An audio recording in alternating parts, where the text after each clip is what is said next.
Hey everybody, what is going on? I am Maximus Rex and this is Big Baby Reviews. Check out my comics at KINGCOMICS.CA. Check out my other videos on my YouTube channel, King Comics 2021. Check out my Instagram, MaximusRex13, or check me out on Facebook, either MaxRex or Big Baby.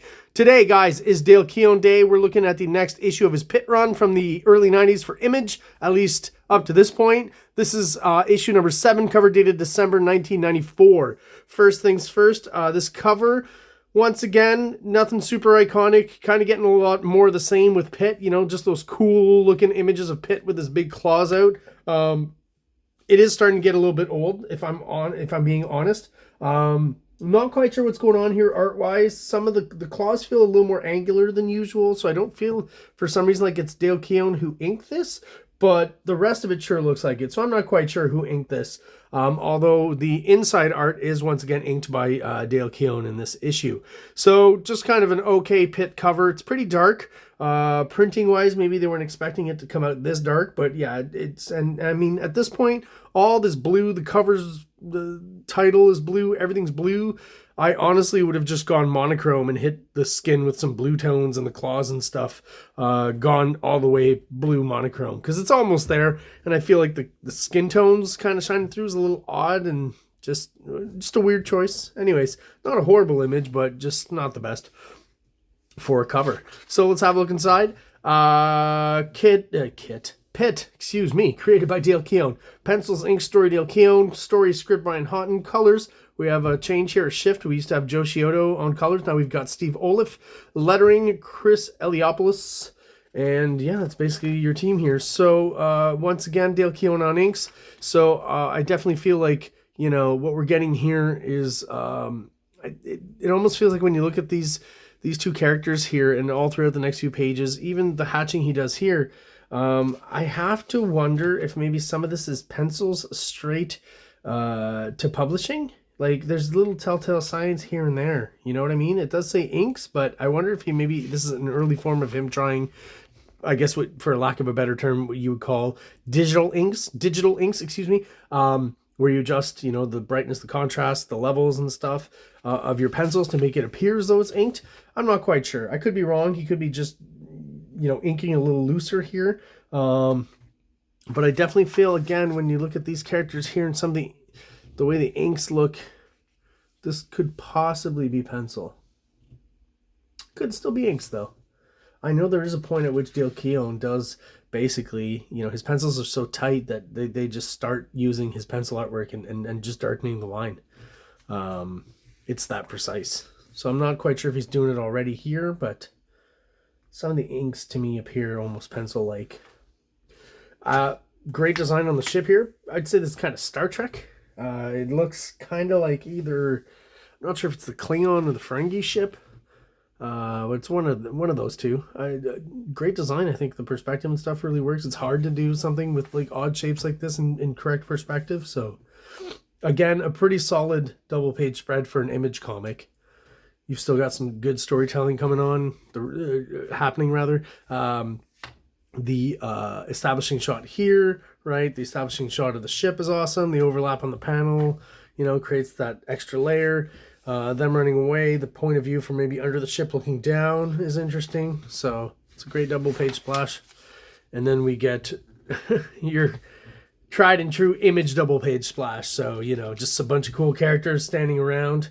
I do marvel, though, again, at Dale KEOWN's. You know, I remember trying to kind of do this when I was a kid. Man, was it hard. You know, I'd like to try it again, just that insane hatching. But, like, Dale KEOWN, I just find, out of all of the Image guys, when it comes to the hatching, I think he's the best and just pulls it off the best. He's the best at getting the volumes out of it. He's the most illustrative, the most anatomically correct, even though he's exaggerating, you know what I mean? Like, just everything works. There's no like awkward body language or poses, like even this big guy here kind of in the cold. And I mean, the intelligence of setting your story in what I assume is the Great White North, because they meet up with some Inuits in those first few pages, right? So the Arctic up north between Canada and Russia. And of course the Dale KEOWN veins now just like getting even more extreme, if that's possible. yeah, just a cool double page splash that could be a poster, right? A good marketing tool. Man, look at the hatching on this. It's like insanity. And the textures, right? He's got the scaly textures and stuff. Wow, even the nails kind of breaks the edges of them here, which is cool. Yeah, I mean, even with the similar hatching, he's still able to, you know, get different textures. Like, clearly this guy's got a scaly, lizardy kind of skin. Pitt's obviously is not like that, you know, it's more kind of lean and sinewy and slightly hairy, apparently. Yeah, I mean, it seems like Pitt just gets angry very quickly, right? We go from him just kind of being slightly annoyed up here and maybe just pensive or whatever, and all of a sudden, brah, he just wants to like rip your head off. Even though that's a great drawing, it's just a little unsettling. Not someone I'd want to hang around with. Nice little build up to him jumping. Whoop.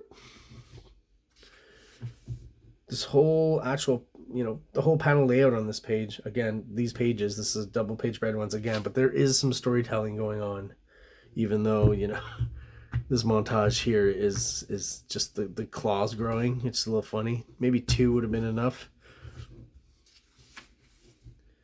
Yeah, so we've got Pitt using his arms to climb this ice wall to get into this facility, some facility of some sort that's underground. Reiki is already inside the ice fortress and discovers what Pitt's looking for, Timmy, which also discovers Jack, as she questions here. Jack Smithers? So what is going on here, right? Quickly, she gets smacked behind the head here. This seems like almost like an Eric Larson kind of ink job here. Dale Keown was just trying to get through this panel pretty quickly and just threw a few splotches of brush or possibly even big Sharpie marker. I'm not quite sure what tools he was using at this point. And we get a slow kind of build up, right? Pitt breaks into, again, the ice fortress. But then we've got, you know, just a slow kind of silhouette reveal here of who he's facing, and it's the crew from the first few issues, if you remember them, right? So we learned a little bit more about Pitt here. It is an honor, and like the backstory, it is an honor to meet you, son of Zoivod. Creed, you are a long way from home, so these guys know each other. So now we've got like, oh, the mystery. How do they know each other? Why do they know each other? You know? That's going to fuel some future issues, I'm pretty sure, if not just the very next one. And you are a short way to being dead. Where's the Earth Boy? The boy is no concern of yours now, because we're going to beat the crap out of you here. Nice build up. These 2 pages here, I kind of got the vibe. I don't know if I've mentioned it before or picked up on it. Anyways, I'll say it here again. I get kind of a Predator vibe here with these guys, you know, like not exactly. I think I've mentioned this before, right? There's definitely a Predator element, I think, to Pitt. And some of his backstory, because his alien stuff, is kind of similar or has similar elements. You know, a little bit of alien in there, some Geiger stuff. You'll see a character later that does remind me a little bit of the alien monsters, right?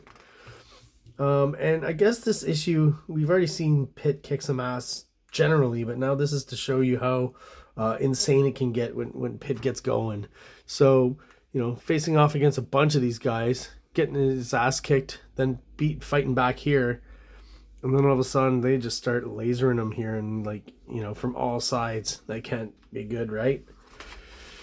And boom, we get a little bit of you know, insight into Pitt, if I can put it that way. So we've got yet another double page splash. What are we at now? 3 or 4? And I'll do a quick count of the pages. Pitt always interests me because it never falls at like a same number, 20, 22, whatever. It's always less, more. It depends on the issue. I'm just curious. But first of all, this shot, I gotta say, once again, objective colors and subjective colors. So on the cover, the blue is maybe more subjective or just a lighting thing, but the skin tone is objective, right? The skin is that color. Here we've got subjective color, which implies, in this case, it's red. So, you know, I'm sure you all know about color symbolism, or at least can figure it out. So red does definitely represent violence, right? So that definitely works really well for that shot, because Pitt is about to inflict a lot of violence onto these characters here. And I'll just read the narration, because again, you know, I had never read this as a kid, and now reading older, I just, you know, one more issue would have given me a little bit more insight into Pitt, you know, a little bit, you know, an image level insight as it is. Unbeknownst to most, and yet crystal clear to some, it is the undisputable certainty that a Creed hybrid, Pitt, has the overpowering ability to lock onto any opponent's unnatural aggression and use it against said opponent during a physical conflict. So, like, he sucks in the aggression of his opponents and becomes much more aggressive himself, and they in turn become less aggressive and less defensive, is I guess how I'm supposed to interpret that. But, you know, we get a little bit of a montage here. And look at all this double lighting in these 4 panels down here. More evidence of my suspicion and hypothesis that Stephen Platt stole a lot of his hatching technique from borrowed a lot of his hatching technique from Dale Keown. And then we get a killer shot, I gotta say, a splash page.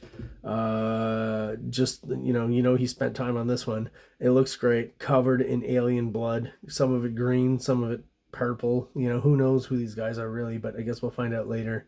And he's just basically beat the crap out of a ship full of predators, is basically what we're seeing here. And he is the alpha predator. Some more great Dale Keown veins. Yeah, that's beautiful. All right, so Pitt rescues Grandpa, pulls him out of a cell here, and we are at the end of the issue. We've got, once again, the ship attached to the asteroid. Remember I talked about how it's not really explained, but it seems like possibly what they're doing is hollowing out the asteroid, living in it, and then eventually, you know, leaving it a husk and kind of sailing away through space with their ship. I kind of like that idea. It's like a parasite ship. It's a very small detail in the story, but it's one that actually interests me a lot, and I find kind of, just like I said, a cool concept. So here's the guy who kind of reminds me a little bit now of like the more of a Geiger kind of alien creature, right? Who I have to assume we're going to see next issue more of, and find out more about this guy who looks a little bit like Pitt as well, right? Because he talks about from base 4, small squadron of foot soldiers have been discovered mutilated. My brother works fast. Prepare my ship. I have a family matter to attend to. So I'm gonna assume that this is maybe Pitt's brother or half brother or something. Zoivod's son as well.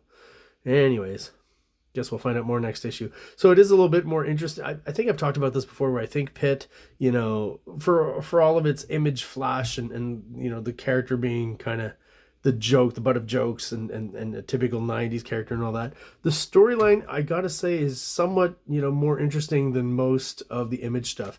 I always put Eric Larson kind of first as far as like storylines and stuff. Tom McFarlane, I would say, is consistent enough, and that helps him in that he built Spawn and it was monthly and all that.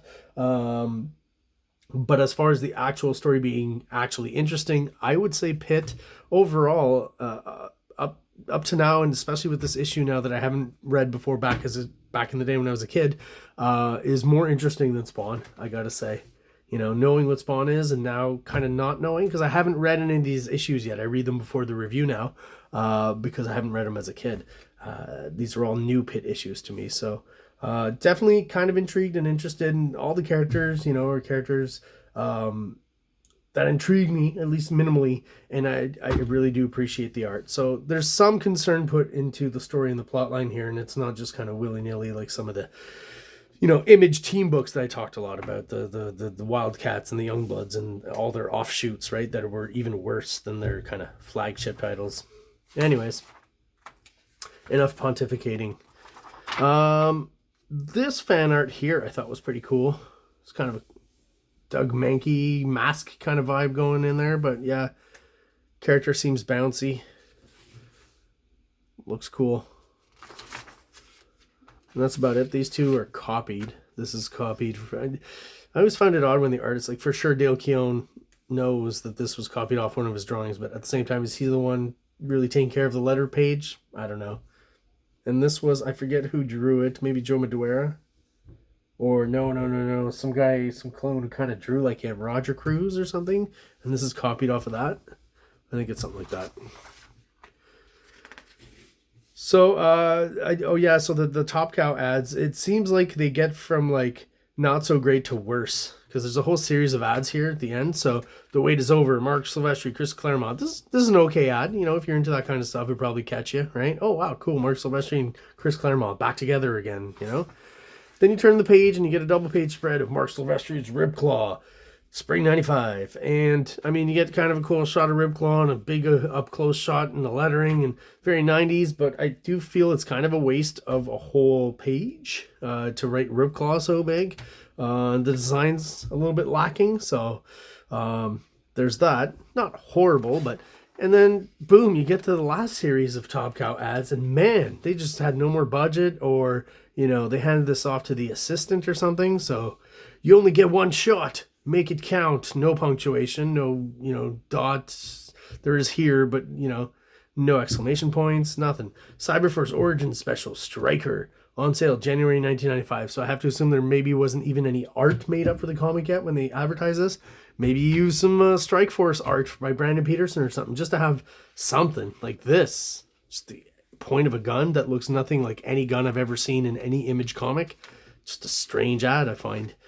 Who knew the end would come so soon? Mark Silvestri, David Finch. Interesting. Aaron's How to Cyberforce Annual #1. So some early Dave Finch work. But again, not that the illustration here is bad in any way, but it's being kind of mucked up and muddled by the design here and the breaking up, and just, again, not using most of the real estate here. A lot of empty negative space. And just kind of an image that could have been nice, but is very much obscured by the rest of the ad. Anyway, some interesting choices.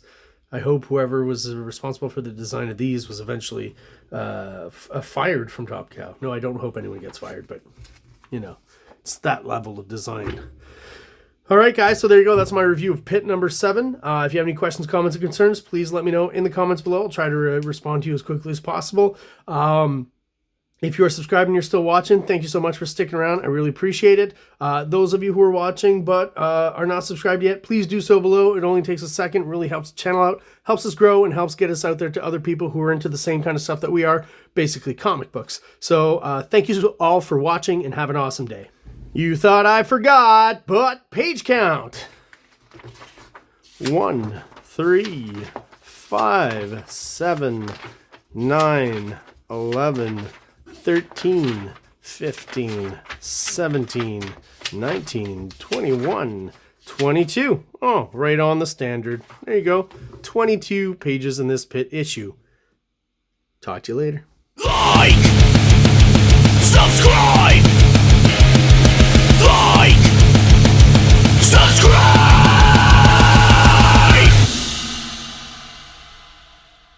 King Comics presents Big Baby, Volume 1, Issues 1 to 13, 204 pages of story and art. King Comics also presents Star Crasher one-shot, 32 pages, cosmic sci-fi surrealist adventure. You can find these fine comics at KINGCOMICS.CA, at MaximusRex13 on Instagram, or on Facebook, MaxRex or Big Baby.